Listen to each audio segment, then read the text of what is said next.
कैसे आप सब। आज हम स्टडी करने जा रहे हैं क्लास 12 के अंतर्गत जीव विज्ञान का 5वां अध्याय, जिसका नाम है वंशागत एवं विभिन्नता के सिद्धांत। इस अध्याय में हम लोग अभी तक मेंडल और मेंडल के नियमों के बारे में स्टडी कर लिया है। पिछले वीडियो में आप लोगों ने जुड़वा बच्चों के बारे में पढ़ा था। जुड़वा बच्चे क्या होते हैं, कितने प्रकार के होते हैं। आज के टॉपिक में पढ़ेंगे गुणसूत्रों द्वारा लिंग निर्धारण, अर्थात लिंग निर्धारण की क्रिया विधि। जीवों में लिंग निर्धारण की क्रिया विधि देखेंगे आज के टॉपिक में। इसमें देखेंगे कि विभिन्न प्रकार के जो जीव होते हैं, जैसे ह्यूमन्स हो गए, मधुमक्खियाँ हो गई, तितलियाँ हो गई, कीड़े हो गए, टिड्डे हो गए, इनमें लिंग का निर्धारण कैसे होता है और उनके गुणसूत्र, लिंग गुणसूत्र क्या होते हैं। ये सारे टॉपिक आज के टॉपिक में हम लोग पढ़ेंगे। तो आज हम पढ़ेंगे जिसका नाम है लिंग निर्धारण की क्रिया विधि।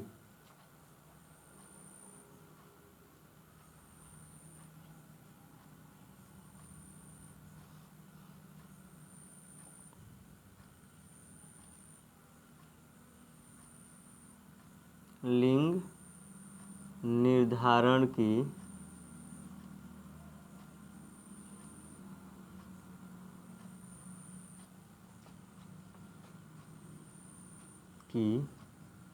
क्रिया विधि।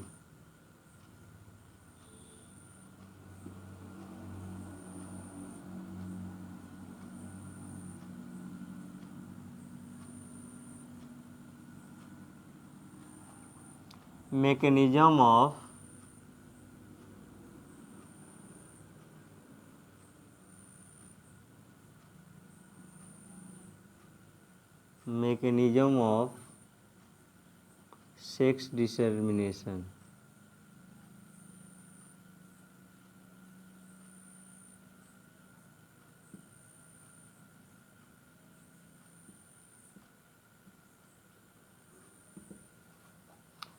मैकेनिज्म ऑफ सेक्स डिटर्मिनेशन, लिंग निर्धारण की क्रिया विधि।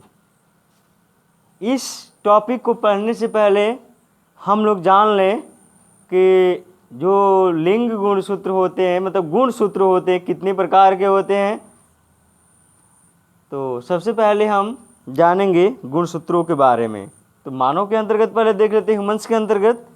तो आपको पता है कि ह्यूमन्स के अंतर्गत मानव के अंदर दो प्राणी होते हैं, नर और मादा। नर जिसको हम लोग मेल कहते हैं और मादा इंग्लिश में फीमेल्स। याद रखेंगे पुरुष स्त्री। आपको पता ये भी होना चाहिए कि मानव में जो गुणसूत्र होते हैं, मनुष्य में गुणसूत्र वो 46 होते हैं। मनुष्य में गुणसूत्रों की संख्या कितनी होती है स्टूडेंट्स? 46 होती है, जिसको हम लोग 23 जोड़ी भी कहते हैं। यदि पेयर में कहेंगे तो क्या कहेंगे? 23 जोड़ी, और ऐसे कहेंगे तो 46 होती है। तो नर में भी 46 होती है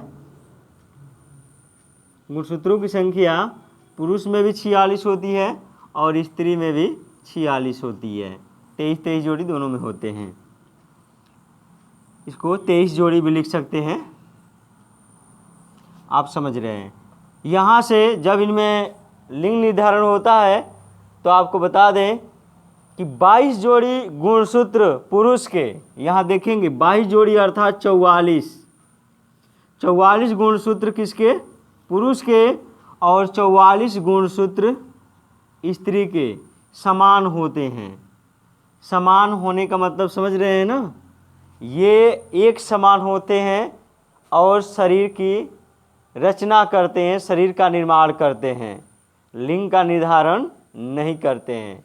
समझ जाइए कि 22 जोड़ी अर्थात 44 गुणसूत्र पुरुष के और 44 गुणसूत्र स्त्री के, ये क्या होते हैं? समान प्रकार के होते हैं। ये गुणसूत्र क्या होते हैं?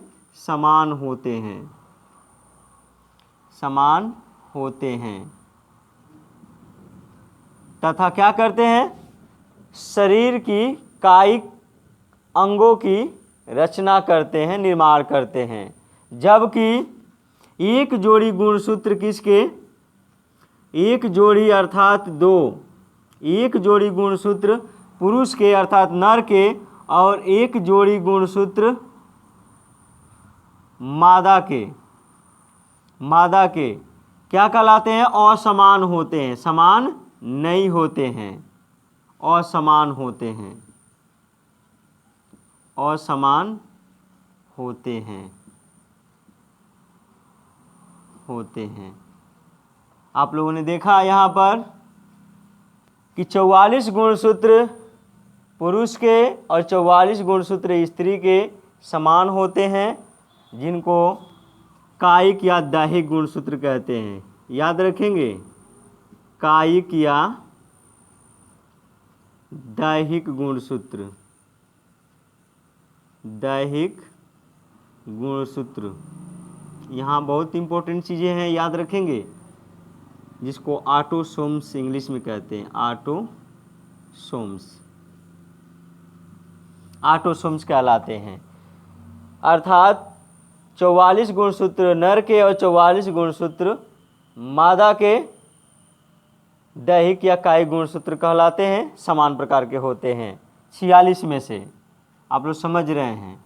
जबकि इसमें से एक जोड़ी अर्थात दो पुरुष के XY और स्त्री के XX असमान होते हैं। देख रहे हैं ना, असमान होते हैं। XY XX, नर के XY और मादा के XX जो गुणसूत्र होते हैं असमान होते हैं, इनको लिंग गुणसूत्र कहते हैं। लिंग गुणसूत्र कहते हैं। लिंग गुणसूत्र एलोसोम्स कहते हैं। तो आपको यहाँ क्लियर हो गया होगा कि दैहिक या कायिक गुणसूत्र क्या होते हैं और लिंग गुणसूत्र क्या होते हैं। तो ऐसे गुणसूत्र जो शरीर की रचना करते हैं, लिंग का निर्धारण नहीं करते हैं, कायिक या दैहिक गुणसूत्र कहलाते हैं। ऐसे गुणसूत्र मानव के जो लिंग का निर्धारण करते हैं, वह लिंग गुणसूत्र अर्थात एलोसोम्स कहलाते हैं। तो आप लोगों को इतना समझ में आ गया होगा। अब देखते हैं कि लिंग गुणसूत्रों द्वारा कैसे लिंग का निर्धारण होता है, अर्थात गुणसूत्रों द्वारा कैसे लिंग का निर्धारण होता है। तो अब अगली हेडिंग होगी स्टूडेंट्स, गुणसूत्र द्वारा लिंग निर्धारण। इसको मिटा दें, आपको ये सारी चीज़ें याद रखनी चाहिए।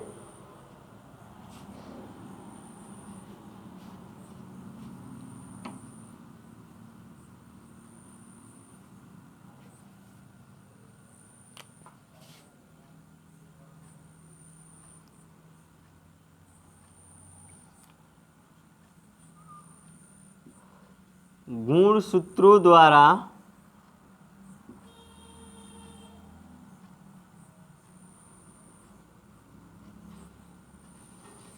लिंग निर्धारण, लिंग निर्धारण।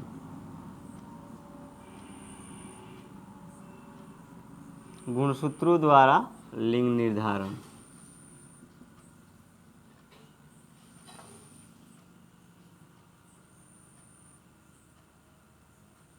सेक्स डिटर्मिनेशन बाय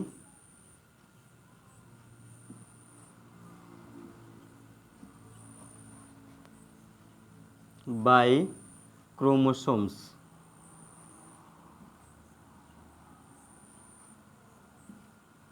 क्रोमोसोम्स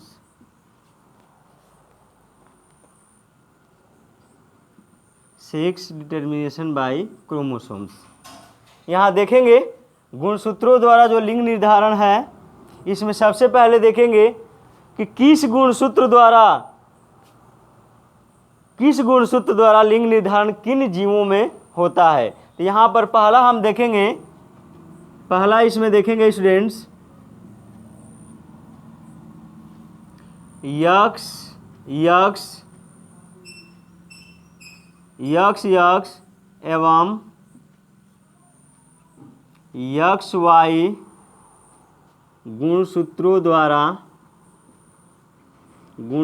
द्वारा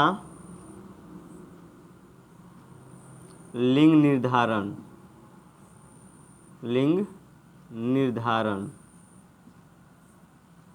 यहाँ से एक क्वेश्चन आपके बोर्ड एग्जाम में पूछा जाता है लिंग निर्धारण से, तो आप लोग इसको अच्छी तरह से पढ़ेंगे। पहला है स्टूडेंट्स, यक्स यक्स एवं यक्स वाई गुणसूत्र द्वारा लिंग निर्धारण। तो किस में होता है, एग्जाम्पल पहले लिख लेंगे। इसका एग्जाम्पल किन में होता है, यक्स यक्स और यक्स वाई गुणसूत्र द्वारा लिंग निर्धारण किन में होता है। तो इसके एग्जाम्पल्स हैं, मनुष्य में होता है,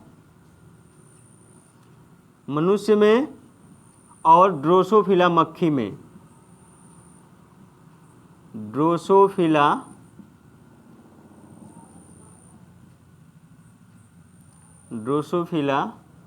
मक्खी में।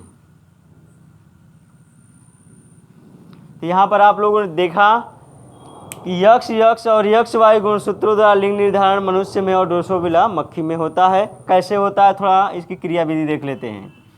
यहाँ पर मादा जिसको हम लोग फीमेल कहते हैं,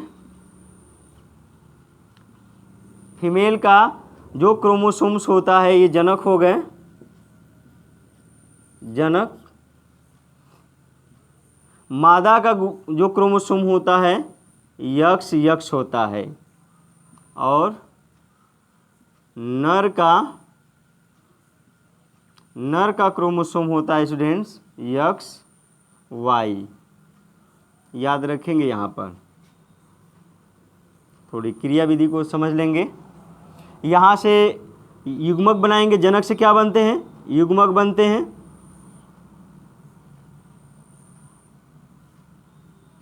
यहाँ से युग्मक बनेंगे,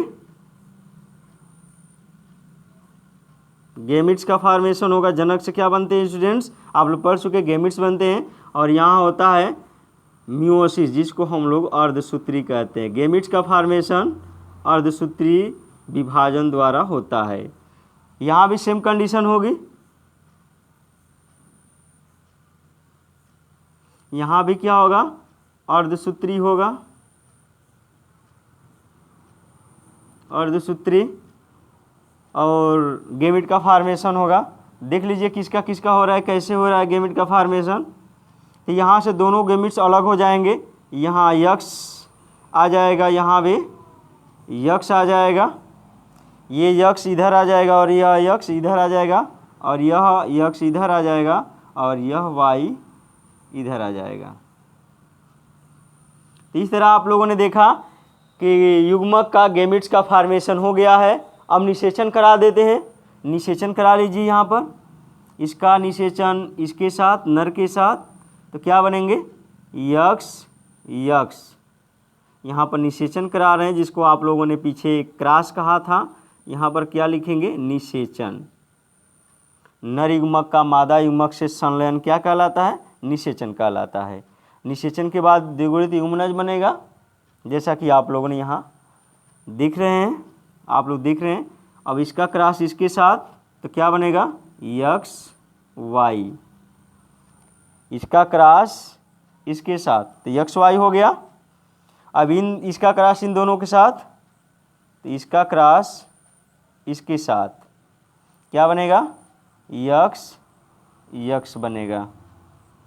और इसका क्रॉस इसके साथ, यहाँ क्या बनेगा, यक्स वाई। ये हमको क्या प्राप्त हो गई स्टूडेंट्स, F1 पीढ़ी। ये हमको प्राप्त हो गई F1 पीढ़ी, F1 पीढ़ी। F1 पीढ़ी में क्या बना, तो यहाँ पर आप लोग देख लेंगे, यह बना मादा,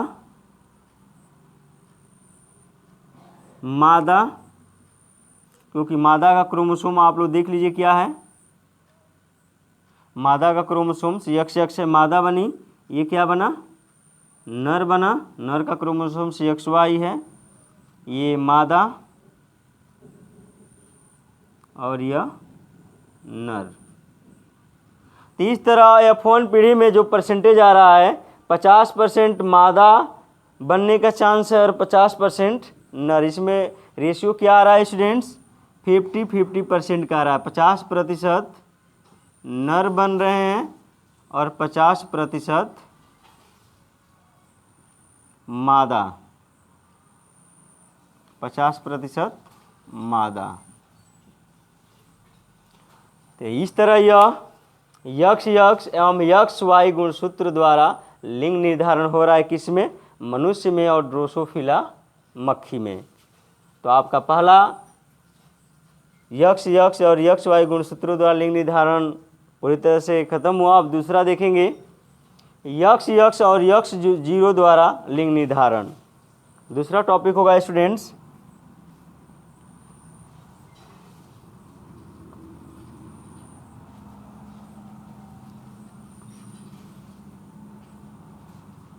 हम लोग क्या पढ़ रहे हैं, गुणसूत्रों द्वारा लिंग निर्धारण, जिसमें पहला हमने यक्स यक्स और यक्स वाई द्वारा पढ़ा है और दूसरा अब स्टडी करेंगे किसके बारे में,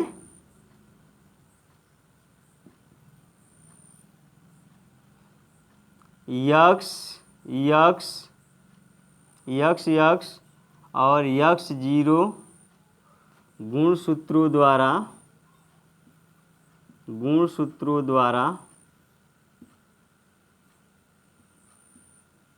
लिंग निर्धारण।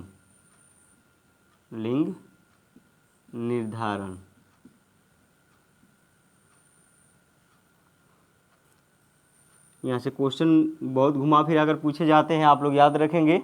पूछा जाता है कि यक्स और यक्स जीरो गुणसूत्रों द्वारा लिंग निर्धारण किन जीवों में होता है, किन जंतुओं में होता है, उनका नाम बताइए। तो जानते रहेंगे तो नाम बताएंगे। तो ऐसे भी पूछा जाता है, चाहे ऐसे पूछेगा कि कृमियों में, खटमल में और टिड्डियों में कैसे लिंग निर्धारण होता है, उनका गुणसूत्र क्या है, ऐसे भी पूछ सकता है। तो पहले इसके एग्जाम्पल लिख लेंगे आप लोग। इसके एग्जाम्पल्स है जिनमें ऐसे लिंग निर्धारण होता है यक्स यक्स और यक्स जीरो द्वारा। तो इसके एग्जाम्पल्स हैं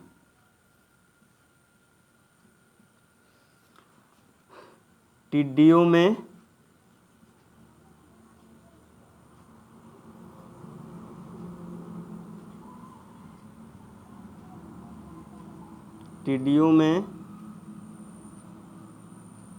खटमल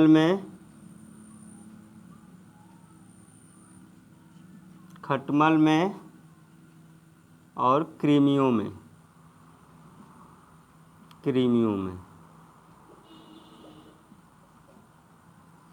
तो यहाँ आपने देखा कि टिड्डियों में, खटमल में और कृमियों में लिंग निर्धारण कैसे हो रहा है, तो यक्स यक्स और यक्स जीरो गुणसूत्रों द्वारा। तो इसकी क्रिया विधि देख लेते हैं। यहाँ पर मादा का जो मादा समझ रहे हैं ना, फीमेल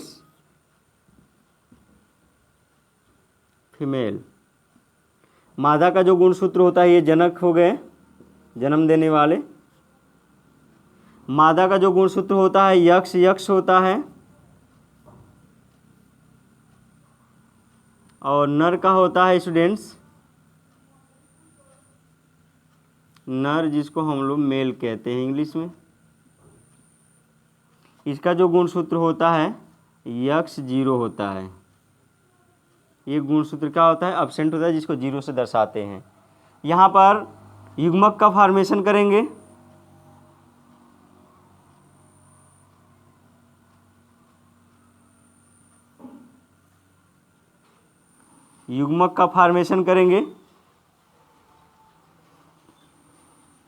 तो अर्धसूत्री होगा। ये डाउट एकदम आप लोगों को क्लियर होने चाहिए कि जब भी युग्मक का फॉर्मेशन होता है तो अर्धसूत्री जरूर लिखेंगे। तो अभी युग्मक में जो क्रोमोसोम्स होते हैं आधे आधे आते हैं। जैसे यहाँ पर युग्मक हमने बना लिया,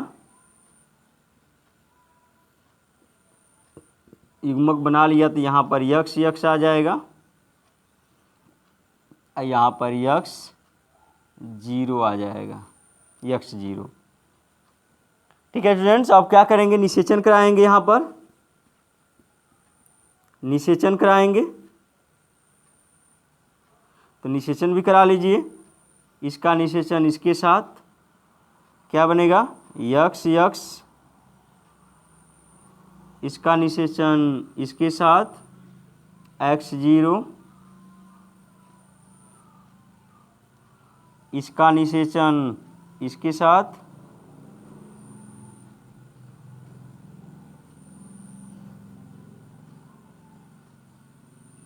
यहाँ पर क्या बनेगा, इसका निषेचन तो यक्स यक्स बनेगा और इसका निषेचन इसके साथ एक्स जीरो बनेगा यहाँ पर।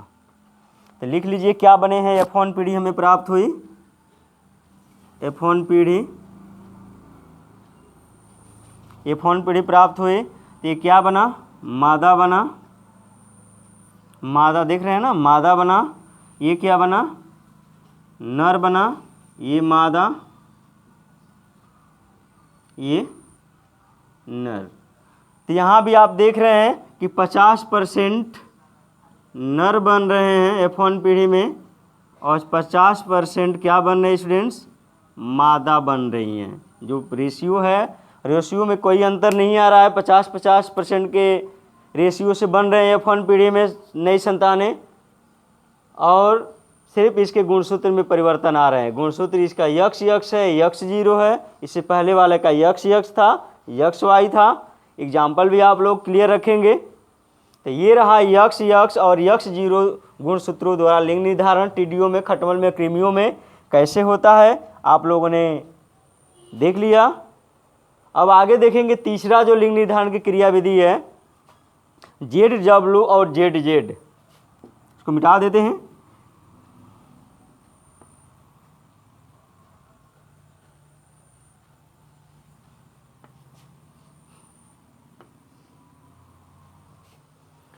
तीसरा है स्टूडेंट्स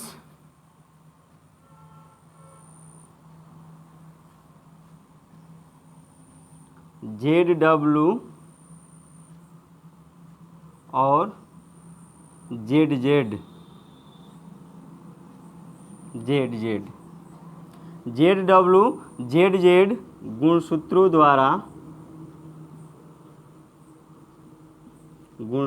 द्वारा लिंग निर्धारण, लिंग निर्धारण, निर्धारण। तो यहाँ पर हम लोग पढ़ेंगे तीसरे भाग में गुणसूत्रों द्वारा लिंग निर्धारण के तीसरे भाग में पढ़ेंगे कौन से गुणसूत्रों द्वारा लिंग निर्धारण। तो जेड डब्ल्यू और जेड जेड गुणसूत्रों द्वारा लिंग निर्धारण किन में होता है, तो याद रखेंगे ये होता है कीटों में। एग्जाम्पल लिख लेंगे, कीटों में, मछलियों में,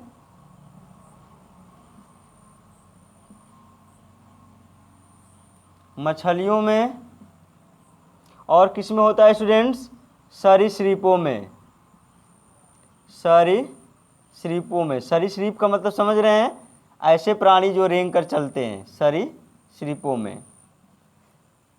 तो जेड डब्ल्यू जेड जेड द्वारा गुणसूत्रों द्वारा लिंग निर्धारण कीटों में, मछलियों में, सरीसृपों में होता है। याद रखेंगे इसमें कैसे क्रिया विधि होती है। तो इसमें मादा का जेड डब्ल्यू होता है, नर का जेड जेड होता है। यहाँ पर जनक बनाएंगे, जनक, जनक में क्या आ जाएंगे, मादा, मादा फीमेल, मादा आएंगी जिसका गुणसूत्र क्या हो जाएगा, जेड डब्ल्यू, जेड डब्ल्यू। इसका क्रॉस किससे कराएंगे, तो नर से कराएंगे, नर मेल से।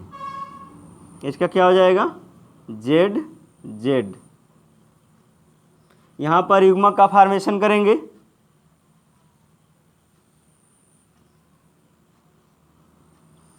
युग्मक बनेंगे,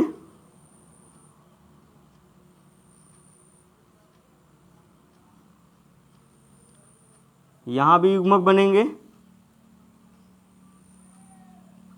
मियोसिस होगा, अर्धसूत्री, यहाँ भी अर्धसूत्री होगा। जहाँ युग्मक का फॉर्मेशन होता है स्टूडेंट्स, वहाँ पर अर्धसूत्री विभाजन होता है, तो वो युग्मक आधे आधे बढ़ जाते हैं, जनक से युग्मक आधे आधे चले जाते हैं, युग्मकों में जीन चले जाते हैं। तो यहाँ आ जाएंगे जेड, यहाँ आ जाएंगे डब्लू, यहाँ आ जाएंगे जेड, यहाँ आ जाएंगे जेड। अब निषेचन कराएंगे। युग्मक फॉर्मेशन के बाद क्या होता है, निषेचन की घटनाएं होती हैं, आपको पता है पहले से। तो इसका क्रॉस इसके साथ, इसके साथ, तो क्या बनेंगे आप लोग देख लीजिए, बनेंगे जेड जेड बनेंगे। इसका क्रॉस इसके साथ, ये भी जेड जेड बनेंगे। इसका क्रॉस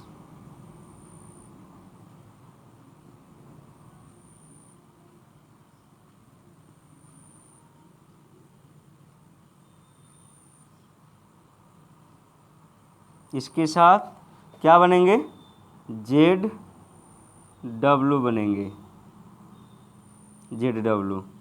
और इसका क्रॉस इसके साथ, तो यहाँ भी जेड डब्लू बनेंगे। तो आप लोगों ने देखा यहाँ F1 पीढ़ी भी हमको प्राप्त हो गई, F1 पीढ़ी। F1 पीढ़ी में क्या हमें मिला, रिजल्ट क्या मिला, तो यहाँ पर जेड डब्लू मिला नहीं है, जेड जेड मिला, तो नर हो गए, लिख लेंगे, ये नर हो गए, ये भी नर का फॉर्मेशन हुआ। यहाँ पर ये दोनों मादा बने, मादा और मादा। तो इस तरह F1 पीढ़ी में 2 नर और 2 मादा प्राप्त हुए। यहाँ भी जो हमें प्रतिशत मिला है, तो 50% नर मिले हैं F1 पीढ़ी में और 50% मादा मिली हैं। चांस जो बनता है 50-50% का नर और मादा का ही बनता है, सिर्फ गुणसूत्र परिवर्तित हो रहे हैं स्टूडेंट्स, ये याद रखेंगे। क्वेश्चन ऐसे भी पूछा जाता है कि कीटों में लिंग निर्धारण कैसे होता है, तो आपको गुणसूत्र वहाँ पता नहीं होगा, गुणसूत्र आपको याद होने चाहिए, जेड डब्ल्यू और जेड जेड। मछलियों में लिंग निर्धारण कैसे होता है, सरीसृपों में लिंग निर्धारण कैसे होता है, तो गुणसूत्र याद रखेंगे तो आप लोग लिंग निर्धारण कर लेंगे, इसमें कोई आपको प्रॉब्लम नहीं होगी। चाहे ऐसे पूछ देगा कि जेड डब्ल्यू और जेड जेड द्वारा लिंग निर्धारण किन में होता है, आपको एग्जाम्पल्स दिया नहीं रहेगा, आपको एग्जाम्पल्स लिखने होंगे। तो ये सारे जो क्वेश्चन यहाँ बन रहे हैं आपको घुमा फिरा कर भी पूछे जाएंगे, तो आपको टॉपिक याद रहेगा, तो आप आराम से इसको सॉल्व कर सकते हैं। तो आप लोगों ने जेड डब्ल्यू और जेड जेड गुणसूत्रों द्वारा लिंग निर्धारण देखा, कीटों में, मछलियों में, सरीसृपों में कैसे हो रहा है, वो आप लोगों ने यहाँ पर भली बात ही देख लिया, पढ़ लिया इसके बारे में। आगे हम देखेंगे चौथा लिंग निर्धारण।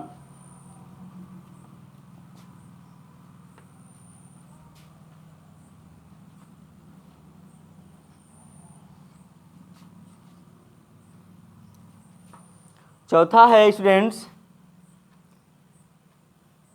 Z 0 Z Z, Z 0 Z Z गुणसूत्रों द्वारा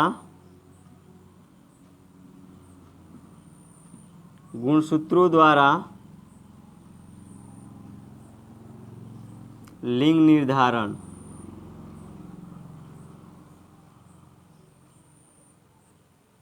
लिंग निर्धारण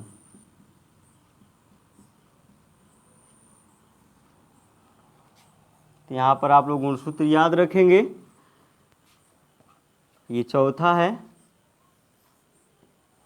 जेड 0 और जेड जेड गुणसूत्रों द्वारा लिंग निर्धारण।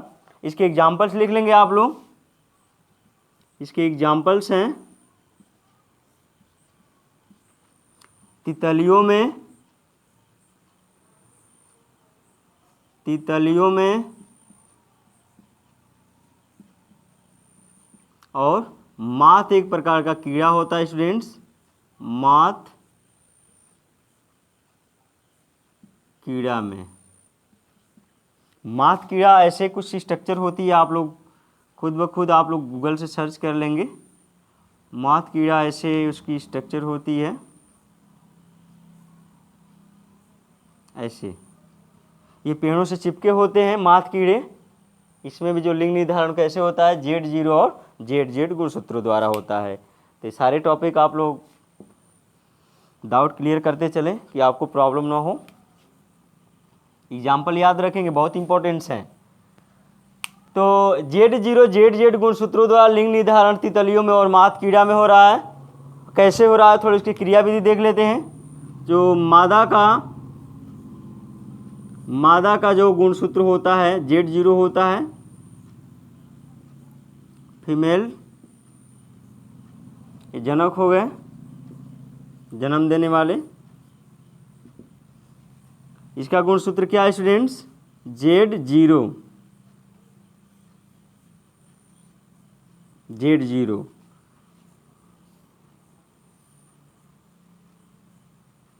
या इसका नर का लिख लेंगे, नर का क्या होता है, तो ZZ होता है। यहाँ पर मादा गुणसूत्र एक एब्सेंट होता है, याद रखेंगे। यहाँ से युग्मक बनाएंगे, युग्मक बनाएंगे, बना लीजिए। यहाँ पर हो गया अर्धसूत्री, अर्धसूत्री। यहाँ पर भी युग्मक बनेंगे, नर से भी, तभी तो निषेचन होगा। अर्धसूत्री विभाजन, तो यहाँ पर Z युग्मक आ जाएगा, यहाँ पर 0 युग्मक बन जाएगा। यहाँ पर Z बनेगा और यहाँ पर Z बनेगा। अब यहाँ पर निषेचन कराएंगे स्टूडेंट्स, निषेचन करा लीजिए। तो इसका क्रॉस इसके साथ क्या बनेंगे, ZZ बनेंगे, और इसका क्रॉस इसके साथ यहाँ भी ZZ ही बनेंगे।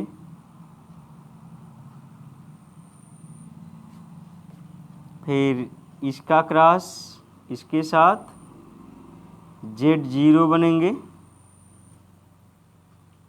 फिर इसका क्रॉस इसके साथ Z0 बनेंगे। तो यहाँ पर आप लोगों ने देखा, लिख लेंगे उसके नीचे कि ये ZZ बने हैं तो नर बने हैं, नर, ये भी नर बने हैं, और ये मादा बनी है, और ये भी क्या बनी है, मादा बनी है। ये हमको F1 पीढ़ी प्राप्त हुई, अगली जनरेशन F1 पीढ़ी प्राप्त हो चुकी है। इसमें कितने प्रतिशत के चांस में बने हैं, तो 50% नर और 50% मादा बने हैं। तो यहाँ पर लिख सकते हैं, यहाँ भी 50% के अनुपात में नर का फॉर्मेशन हो रहा है और 50% मादा का फॉर्मेशन हो रहा है। तो इस तरह आप लोगों ने देखा स्टूडेंट्स कि गुणसूत्रों द्वारा लिंग निर्धारण की क्रियाविधि किन में होती है, उनके गुणसूत्र क्या होते हैं, उनके एग्जाम्पल्स क्या होते हैं, आप लोगों ने भली भांति स्टडी कर लिया। अभी लास्ट में अभी आप लोगों ने देखा Z0 और ZZ गुणसूत्रों द्वारा लिंग निर्धारण तितलियों में माथ कीड़ा में कैसे होता है, आप लोगों ने यहाँ पर स्टडी कर लिया इसको भी। अब आगे देखेंगे द्विगुणित अगुणित क्रियाविधि। अगुणित द्विगुणित क्रियाविधि किन में होता है, कैसे होता है, उसको भी एग्जाम में पूछा जाता है, वो भी टॉपिक एग्जाम में पूछा जाता है, तो उसको भी पढ़ लेंगे आप लोग। ये टॉपिक आप लोगों का ख़त्म हुआ। अब अगले टॉपिक को पढ़ेंगे जिसका नाम है अगुणित द्विगुणित क्रियाविधि।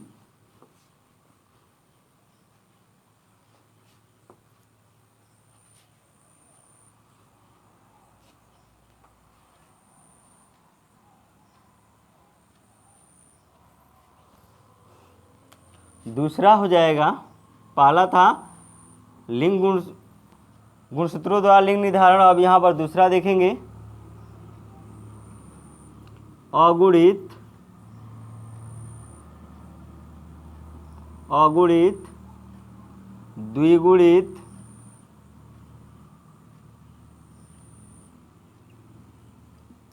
द्विगुणित क्रियाविधि। अगुणित द्विगुणित लिंग निर्धारण की क्रियाविधि या क्रियाविधि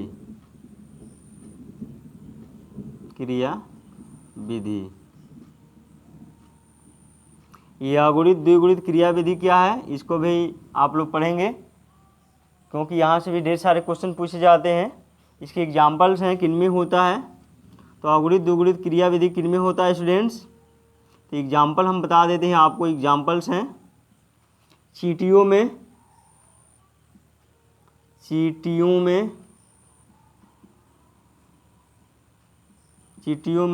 और मधुमक्खियों में।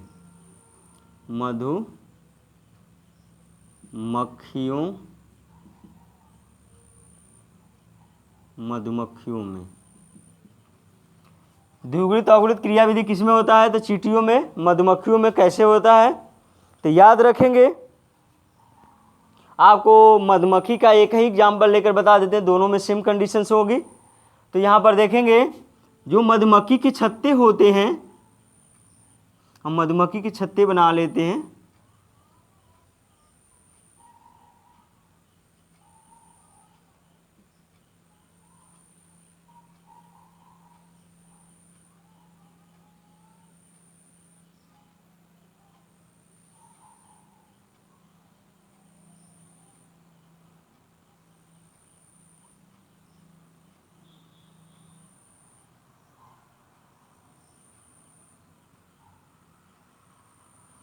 ये मधुमक्खी की सपोज दैट स्टूडेंट क्या है, छत्ते हैं।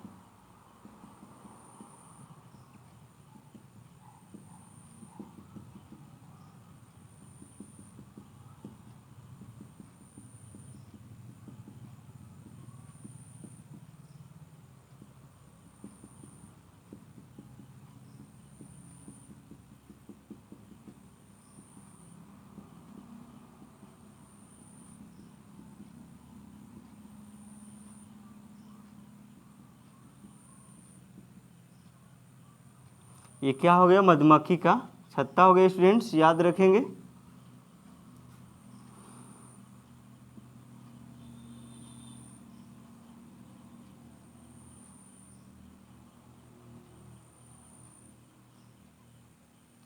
छत्ता जिसमें मधुमक्खियां घर बनाकर रहती हैं। याद रखेंगे मधुमक्खी के छत्ते में 3 प्रकार की मधुमक्खियां पाई जाती हैं। कौन कौन, तो याद रखेंगे यहाँ पर पहला पाई जाती है जिसको हम लोग रानी मधुमक्खी कहते हैं, रानी, इंग्लिश में क्वीन कहा जाता है, क्वीन रानी।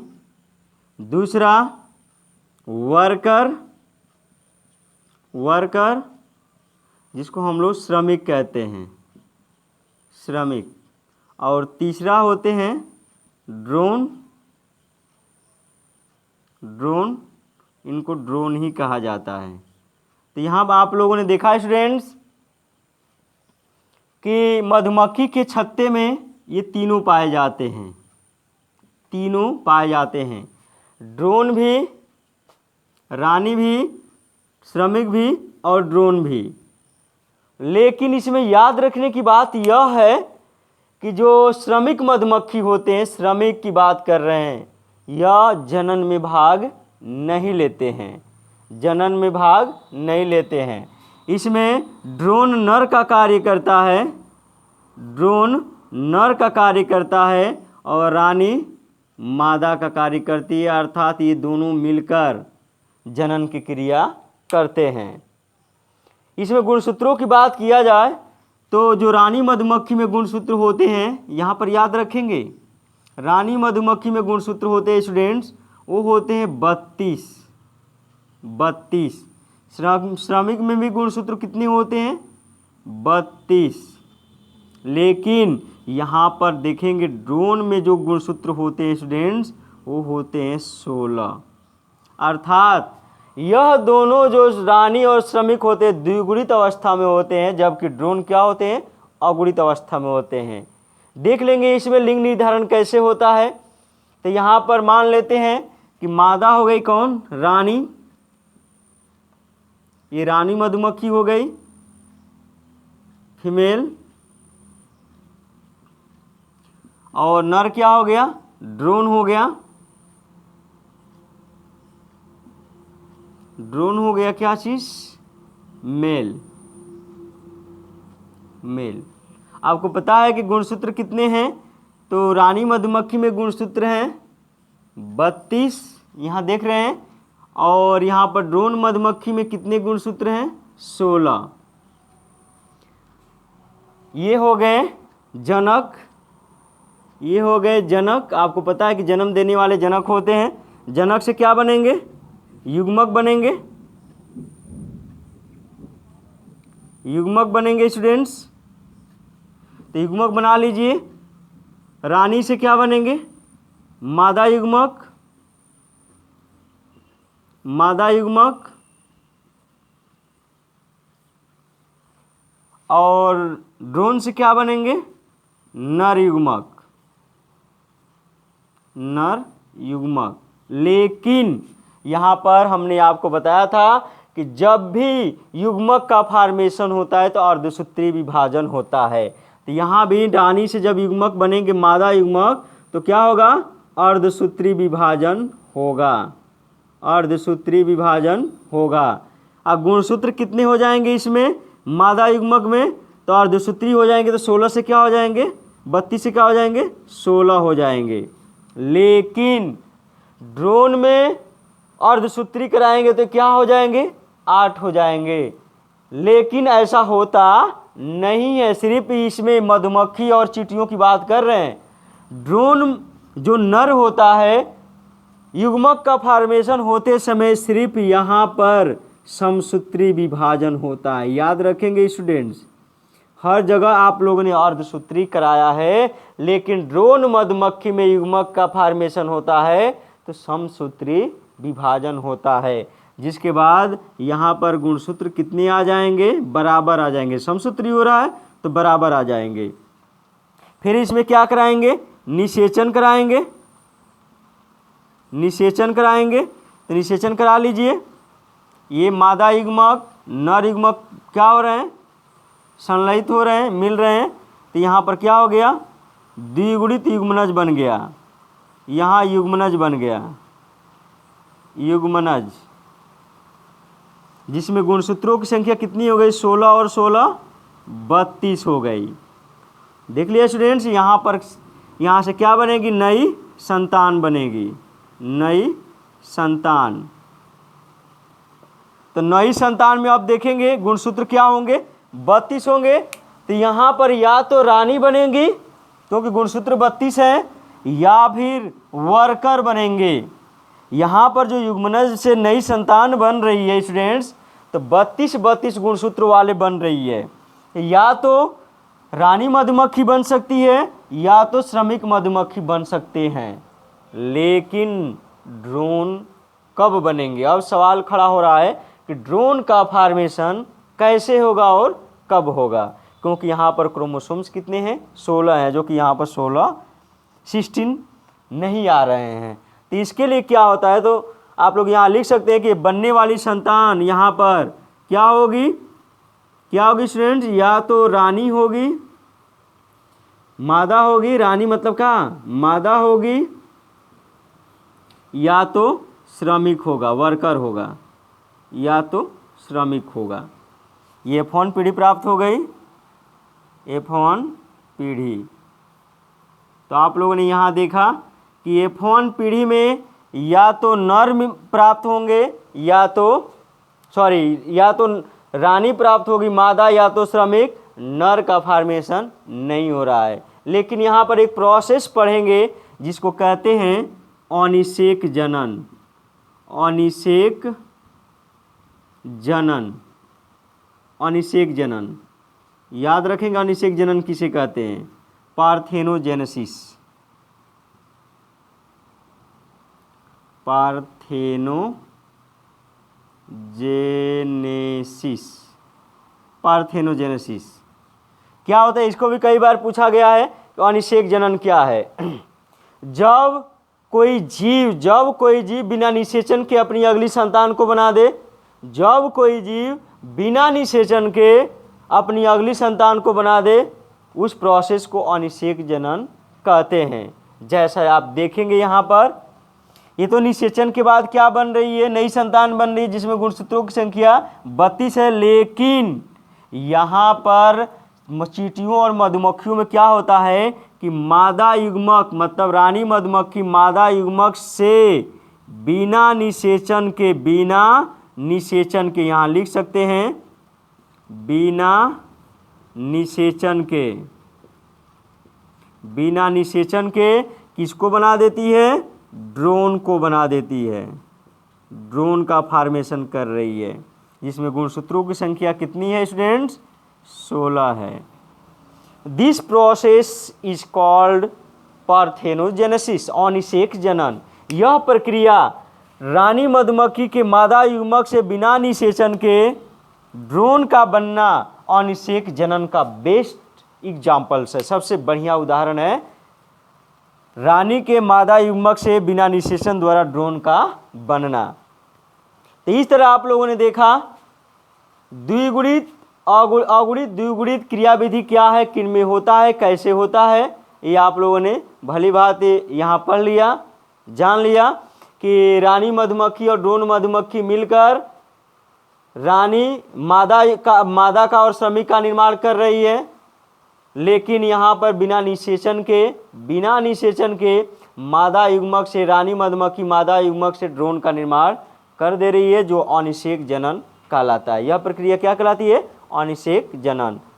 क्या है, आप लोग उसका परिभाषा देंगे, बिना निषेचन के नई संतान का बनना। इसमें क्या लिखेंगे, बिना निषेचन के नई संतान का बनना अनिषेक जनन कहलाता है। उदाहरण क्या देंगे, रानी मधुमक्खी से ड्रोन का बनना।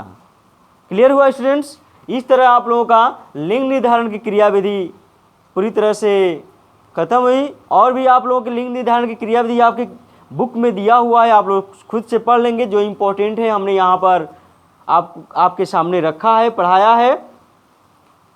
यदि आपको इस टॉपिक से संबंधित कोई भी क्वेश्चन पूछने हैं, डाउट क्लियर करने हैं, तो आप कमेंट बॉक्स में दे सकते हैं। यदि यह वीडियो आपको पसंद आए तो ज़्यादा से ज़्यादा लाइक, शेयर और कमेंट्स करेंगे। साथ साथ सब्सक्राइब करना नहीं भूलेंगे। जुड़े रहिए एसएन ऑनलाइन क्लासेस के साथ। धन्यवाद।